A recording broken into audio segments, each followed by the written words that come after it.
Hello, ladies and gentlemen of the beautiful internet. Welcome back for yet another episode of the Gaming Express, my personal gaming show in which I give out my first impressions on newly released games. And on this episode, we will be looking at a beautiful and whimsical indie simulator which goes by the name of Don't Starve, which was released a few weeks ago and was given to me as a gift by a friend of mine named Codex. He's the very best of the best. He even gave me a beta invite to the Dota 2, which is another MOBA game, which I will not get into in this episode. Anyway, going back on track, before we actually launch this game, I'm going to look at the settings which are available in our hands.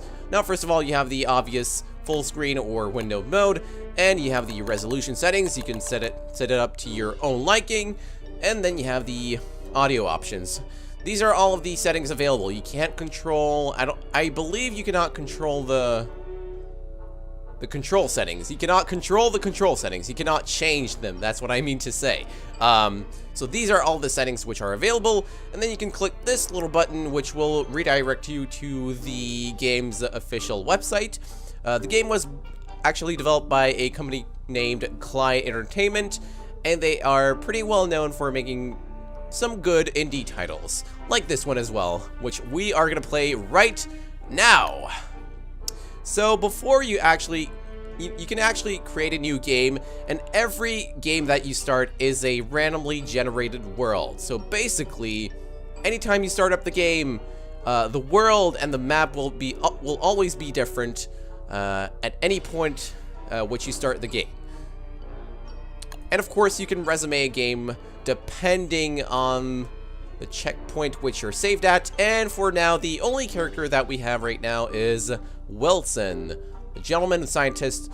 I will conquer it all with the power of my mind, who grows a magnificent beard, from what it says here. And it looks like he's poisoning a turkey. Ah, I see what he's doing here. So far, I'm really liking the art style, the concept art. Basically, we're gonna be standing up as soon as this guy's done talking to us. You better find something to eat before the night comes. And you can actually notice that there is no tutorial whatsoever. Once you play this game, once you start the actual game, there are no instructions on how to play this game whatsoever. So basically, this game is a game of discovery, and you basically click on things. You pick up these saplings, for instance, and you get branches. And so, as you're picking up these random things, like a carrot. Oh, we can't do anything with this, apparently. So sometimes you'll be able to pick up things from your own hands, and objects like big rocks, big boulders, or this evergreen won't do anything for you unless you get a special item, like an axe or a pickaxe, which we're gonna get in a moment. But what you're trying to do essentially in this game is to survive. This is a survival game, and the simple fact that there is no tutorial just emphasizes on the point that this is a survival game. So if you want to survive, you'll have to find out on your own. So the basic premise of this game is that you have no one to help you. You have to figure out on your own how you must survive, and it all depends on discovering your ability to analyze things and look at the UI.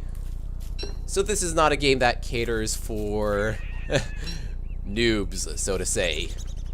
So we have picked up quite a few items for now, and sometimes as you are picking up these things, you'll hear a ringing bell, which is an indicator that you are able to create a certain item. So let's see, we have 5 branches and we have 2 flints and 5 twigs. So we can already make an axe, which is going to be pretty useful because we're going to be cutting down some trees now. Chop down on those trees, and you actually have to hit the trees repeatedly in order to get some wood logs.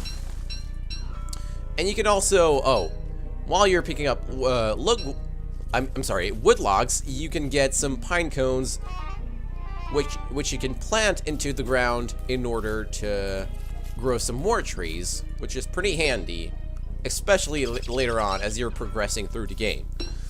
Also, flowers are basically a consumable item, so you'll need those if you want to survive, because here you can actually see you have a health bar, and then you have this little icon which tells you how hungry you are, basically. So the lower it goes, the more you will be prone to, you know, dying. Oh, I'm gonna attack this turkey. Oh, why is running away from me? I can't seem to catch this goddamn turkey. I wish I could poison it like in that one loading screen or the character select screen. That was a pretty funny looking picture. We're gonna make the pickaxe now. So yeah, I'm really digging the art style of this game. You can see a lot of there's a little bit of 3D, but it does maintain a very original 2D look. It's very paperish, if you know what I mean. Like, everything is moving, and it's very whimsical. Not your usual indie game. We're grabbing some food as well. What do we want to do? What else can we make? Oh, you can also make campfires, which you will need to use in order to survive through the night. Because if you look at your clock over here, actually, on the top of your screen, where it says day 1, the red section of that clock actually indicates that it's going to be sunset, and that, you know, the night is coming, which the blue purplish part represents. So when the night's going to hit, basically you're going to have to survive with campfires. You won't be able to get through the day unless you have the appropriate ingredients to make a campfire. If you do not make a campfire, you will eventually get chased down by a certain monster, which you will not be able to see since you are in the dark. So basically in this game, you have to keep on collecting items, and as you're going through, you know, the next day, you're trying to progress as you're finding more things about items and unlocking new stuff. So what do we have here? We have food. Let's see, we're at 52, so why not eat some carrots? Oh, delicious carrots in my mouth. Okay, we're at full, almost at full. What do we have? We have enough. We can make 3 campfires, so we'll be able to survive through the night. We can make, oh, we cannot make this yet because I have not picked some rocks yet. And also, if you click the tab button, you can take a look at the screen, but for some reason it glitches on me. So you can only hold it for a good second. Oh, I was doing it wrong apparently. You're not supposed to be holding down the tab button like I am. You just press it once, then you can close it down again with the same button. Oh, here's some more flint, which I really need. There's a lot of grass and saplings around here, but you won't find that much flint. Oh, here's the perfect time to make a campfire. So you can set it almost anywhere. And if you actually, you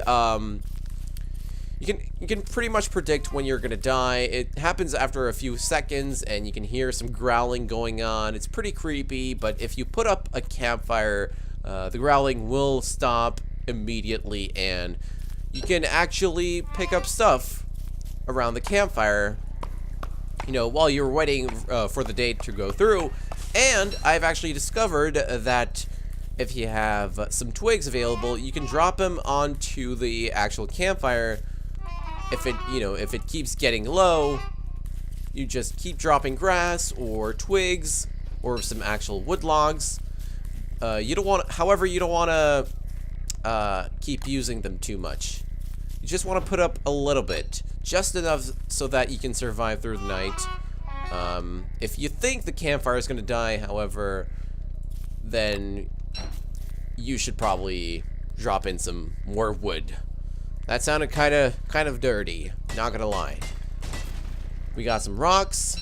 That is nice. Oh, and you can actually click here, the little arrow on the bottom to see what other items which you picked up before. So this is actually like an extra action bar. So this is your main bar, and this is just your additional one, your secondary ingredients that must lead to the kingdom of the Bunnymen. What? This little guy is pretty ignorant, let me tell you. What did I want to drop? Oh, a log. Aha! Woo! We survived through the first day, and therefore we can actually do some more stuff, progress a little bit more, and perhaps we'll be able to make the science machine if we happen to find some gold nuggets. The gold nuggets are found basically from big boulders. They don't drop every time, but it happens, I'd say, about 30% of the time.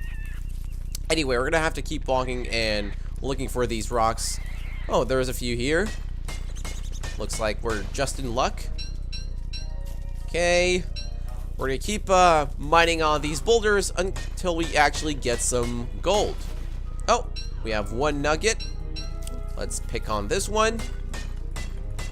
So what you want to do with the gold basically is create something that is called the science machine, in which you can drop in random ingredients, which will allow you, by doing that action, you'll be discovering new recipes. What? Oh, well, it happens so that we lost our pickaxe. By the way, speaking of items like axes and pickaxes, they're actually not permanent items. You have to keep making them again because they have a certain durability percentage, which basically drops down every time you keep hitting on boulders. So you can clearly see that it's going down as I'm hitting the goddamn boulder. So now we're gonna try dropping the science machine right over here. And basically, I'm going to be researching by dropping these items in there. Oh, here we go. We have some items here. I'm going to drop some grass. I will unlock the secrets of the grass. And as you're dropping these items into the machine, you are getting these light bulb points on top of your screen, which will be... If you get to a certain threshold of light bulbs, you will be able to create certain items from the recipes that you've learned. Although, you should be really careful about dropping these items in there. You shouldn't be using too many. You should have enough. You should be reserving enough, and a good amount of ingredients to be able to survive through the next day. Because you want to make sure that you... don't die when the night hits. And, you know, you have to be smart about this. This is a survival game after all. What do you think? What do you think, my little viewers? I've actually got one rock left, which is kind of disappointing. But I'm gonna be eating more carrots and berries. So delicious. We're at 91%. Okay, so we're gonna drop some pine cones. Anyway, what did we discover so far? Let's see. We need about 100 light bulbs. Oh, the minimum is, I guess, 50? To be able to learn how to make at least one item. Kind of sad, but we're gonna have to keep going. Anyway, so... yeah, you can actually abandon your science machine. You can't actually retrieve it. Again, this is not a permanent item. Whatever you make... does not last forever, and you have to keep on, you know, picking new items from the ground in order to survive, which makes perfect sense if you tell me. So I was talking about the art earlier, and I have to say it is a treat. The art right here in this game is just wondrous, and I like how the game takes on a sepia tone. A lot of mute colors going on. And then, what else? I was talking about how the game is a mix of 2D with 3D. So that's something special. This is a nice game to play when you're not playing DayZ or Warzy with your friends. You can't actually play this game multiplayer. This is a single player game, and you have to rely on your own logic and cleverness. I don't even know what I'm talking at this point, but this game is actually in beta, and it's constantly getting new updates. So actually in the menu screen that you saw earlier, if you looked at the right bottom corner, I believe it said that the last build was developed 14 days ago, and Keel Entertainment, which is the company that developed this game, is trying its best to add in little things like new monsters as well as new items, a few new items. But yeah, so right now it's sunset and it's almost the night, so we're gonna have to pick up some items and hopefully, yeah, I think we have enough stuff to... Oh crap! I really need some logs, as it seems. Okay, so we're gonna go over here. You can actually switch your weapons by, well, your tools by clicking the right mouse button. The left mouse clicking button is basically your main action button. You do everything basically with the main button. If you want to switch out items, however, you basically hit your right mouse button. Okay, so, oh god, it's pretty dark. I'm gonna drop a campfire right here. Gonna get some flowers, and you can actually drop the flowers into the fire itself, which is, they don't do a whole lot, but it makes sense, you know. Bigger pieces of wood will actually give more fuel to the campfire, whereas little flowers are gonna do, you know, little effect, and not gonna be, they're not gonna be a major contribution to the campfire. But you can still use them if you want to actually preserve and, you know, be smart about, you know, reserving ingredients.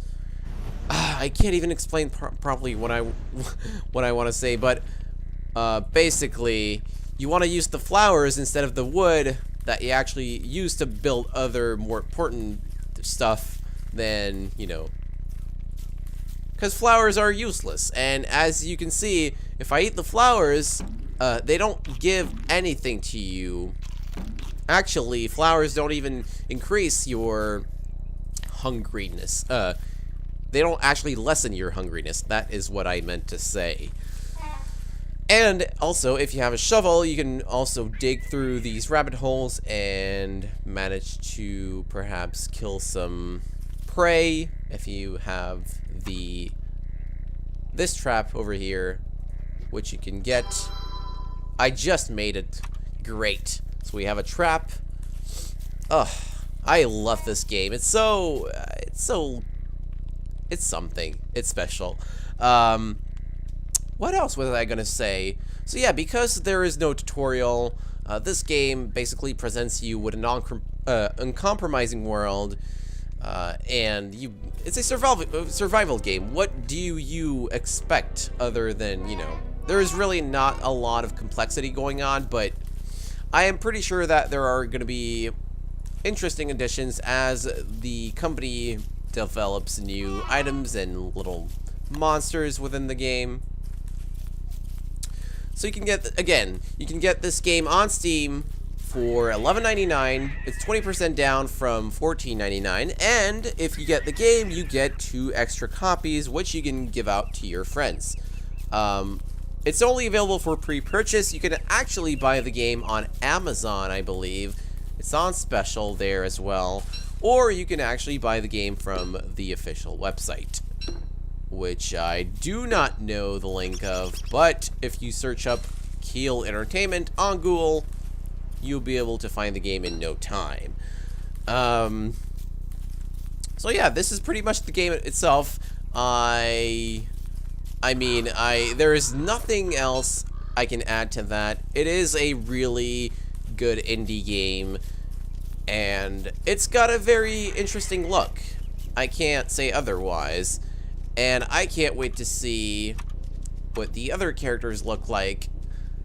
But guys, Thanks for watching today's episode of The Gaming Express. Make sure to like, comment, make sure to follow my Facebook or Twitter for any random updates. And don't forget to share your thoughts on this game. If you have played it, tell me more what you thought of your, how did you feel about this game overall? And did you find any glitches or bugs? Let me know in the comments below.